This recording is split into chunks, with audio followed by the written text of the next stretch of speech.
Lance, come on, man. This is tough enough without you barking in my ear. Go fetch. How do you say nice shoes in German? Nice hooters. Nice hooters. Pretty much a dipshit. Imagine CSI where, you know, the characters are very witty and they're able to, like, find all the clues and figure things out. Well, he's pretty much the dumbass who just never... I mean, it could be the easiest clue in the world. A license plate on the floor. Yeah, that's the guy's truck, you know, trace it. He wouldn't be able to figure that out. The bike is the dope. They made a bike all out of dope? Not the whole thing. My first experience with Ponders was I started working at the WB, and this weird, lanky guy kind of walked in, and he's like, "Hey, I want you to look at my independent film." I was like, "Okay, well, what the hell are you talking about, man?" I don't know. All right. And I'd never, you know, I just got into WB and selling commercials, making commercials, and so I was like, all right, I'll look at your movie. And I didn't look at it for the longest time, and I finally watched it. And I was like, man, this is pretty cool. He's like, hey, yeah, we want to do something like this? And, well, he didn't straight off ask me that. First, we started making commercials, and he asked me to be in a commercial because he couldn't find anybody. And it was just me just being goofy, kicking a box down the hall because I couldn't pick it up with my hands. He was like, well, this guy's all right. Because he thought I was the most boring guy in the world because I was trying to be professional. I had a suit and everything. I was trying to be a salesman.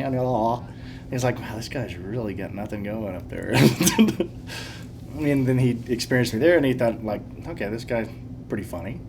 So we started doing commercials together, and we started making the most ridiculous, retarded commercials ever. And we had a lot of fun doing it. Get out. Did you hear something? When he started in this business, he was just like, hey, yeah, you're the producer. What the fuck's a producer do? I don't know, produce. So I started trying to figure out what the hell a producer does. And I was like, okay, well, what's a movie need? We need actors. All right, I'll go get actors. We need places for them to act in. All right, I'll find places for them to act in. They need to eat while they are acting. Well, all right, we need food then. So you kind of just all the common sense shit and put together and like, okay, well, they're acting in this scene and they are trying to kill somebody, so they need something to kill with.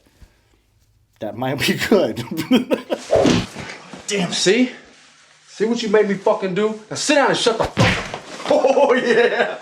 You sit the fuck down, bitch. Oh, God. First experience to the Innocence Saga.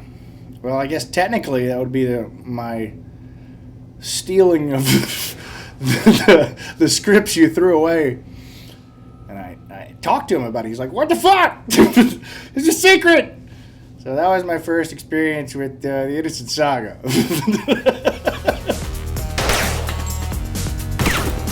We had a set that we had put up, and we had to rearrange it. And Brett gave us like 10 minutes to do it.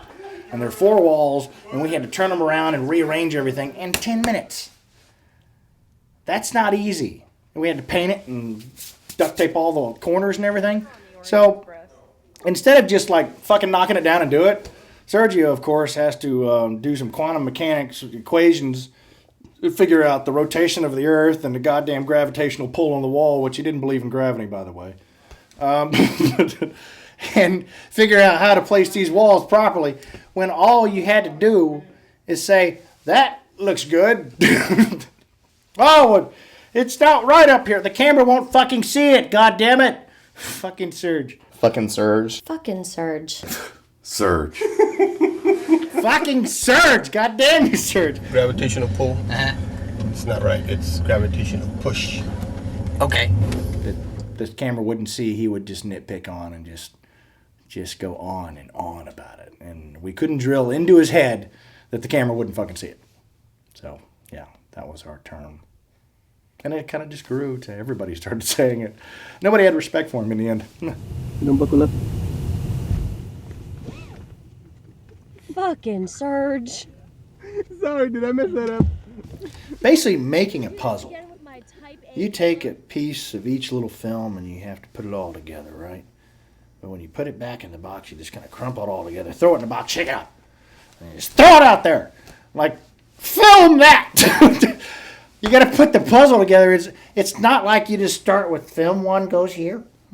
Right. Just film 2, right? It goes here. No, you just fucking just grab all the pieces and you just toss them in the air and you're like, get before it falls! Yeah, that was pretty much how it was. Woo. A lot of people asking what the fuck's going on and which film we're doing, and I'm just like, I don't know. I would just say like, that's number 6.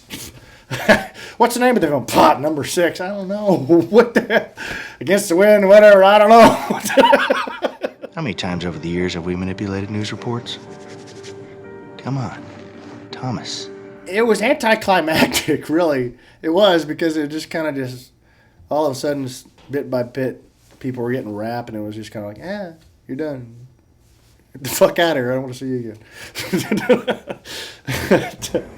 But, I mean, slowly bit by bit, the weight would be, getting left off your shoulders, and the realization that, like, you're fucking almost done, or you're done, and you just kind of...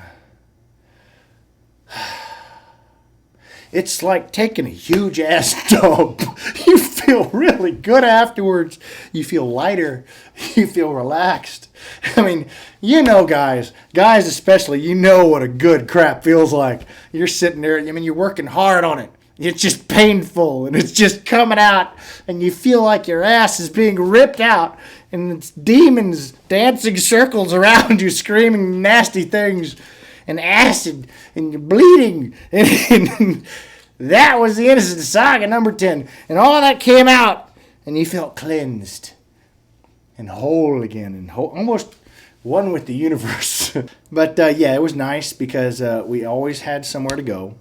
We always had a steady place to tell actors to go, plenty of parking. We could just redo whatever we wanted, make whatever we wanted in that little world. And we didn't have to worry about anything. We didn't have to worry about time schedules. We didn't have to worry about weather. We didn't have to worry about like noises of like neighbors or businesses or trains, walking trains, but stuff like that. It was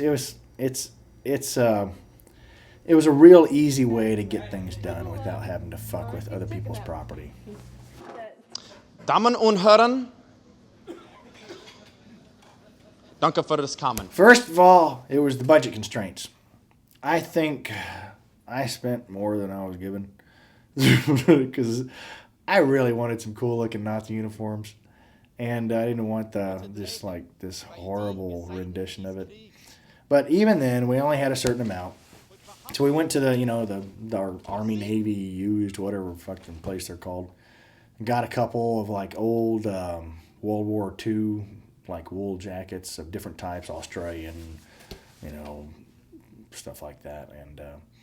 And basically I knew it was going to be in black and white. So the colors didn't matter, but the tones did. So as long as it was the right tone, it would work, and the right design, the way it was tapered, the way the lapels were, because they only had certain type of lapels back then, and they didn't have the certain kind of cuffs and stuff like that, so it had to look a certain way. So it took a tough time trying to find the right look. And then I had to pinpoint the year the shit was actually going down, because apparently Nazi Germany has like 4 billion insignia for colonels, depending on what year and what month of the year it was, because they changed them constantly. So once I figured out what fucking ranks looked like, I tried to match that. And I wanted to make sure that we had some kind of cool three-dimensional effect on some of it. So the generals and colonels, had the laced little pieces up here where I had strips of leather that I laced together and made it look like bars. But the actual insignia was just printed out on a printer. Cut them out, and I hot glued them on the goddamn jacket. It looked pretty good, didn't it? And I put it on that glossy paper, so it kind of made them shiny a little bit. But when you look at it on camera, it looked fucking awesome. Once there was this time, this guy told me I was going to save the world. Well, here's your chance. Any last words you want to say about the saga? No! I was done with this a year ago. You keep bringing me back. Leave me the fuck alone, Brad.